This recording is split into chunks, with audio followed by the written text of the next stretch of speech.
No matter what they say, eşeğin düşse sonra pray. Kudayla bilen yüzleşmeni izime dönmerin acısey. Ruhuma dağlanan yalı bedenim kede ayrısak da diye yine gelerin. Yine de buğalam elime gelse beyin derlep çakalıp yensek kelle buğarır depter buğalam. Ene hatta yalı uzak giyeceğim bile geçirenden son liriklim çağıları. Rap virüs yalı kanımda yok sancımı. Ördatları mı dama yaşayıştı ışkım. O yalana gancı ya o yalana sancı. Orgazmdan son ölü duygularımı tesiri getirirdi. Kino kahramanlarına da aynı dövrde sen merdi. Meğer hakikati gözleyen olsan hakikaten sat olsa kerin san kabul ederdi. Hakikat taş bireyem gittin ateş milyonla seni gözlep ya ateş. Ertir kararın bugün bir salımlık yaş. Men ağırım gözlükte denizle sen karaş. Hakikat taş bireyem gittin ateş milyonla seni gözlep ya ateş. Ertir kararın bugün bir salımlık yaş. Men ağırım gözlükte denizle sen karaş.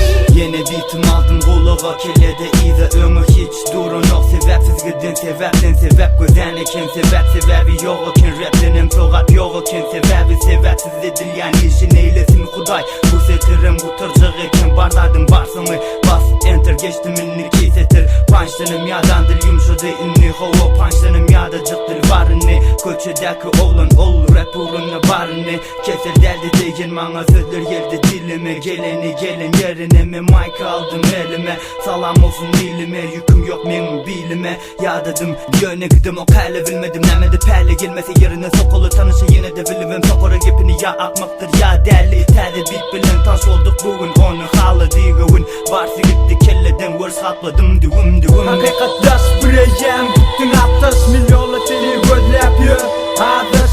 Ertir kararın bugün bir salımlık yaş.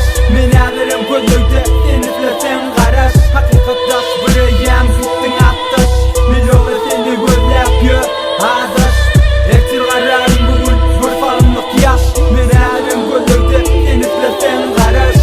Keleplerin arasından iyi de yol açıp bilsen celeplerin arasından doğru kıydı tapı. Meleklerin görmediğini korkutsan yine av gelir kancığı var bidelerden ay dostmanı. Varlap gördüm yung melek yine günahını zenanı görmedi gözün. Erkeklerim tanıyan erkek olup doğdum özüm. Doymaz olmaz adamzat süt için olmaz. Hakikat haram lokma yalı boğdu sizi her sözüm sakıylığı gözledim. Fakirlere dönmedim dahilemi görmedim. Düşüncen haravadı menzil yalı otlu varıp yetmedi.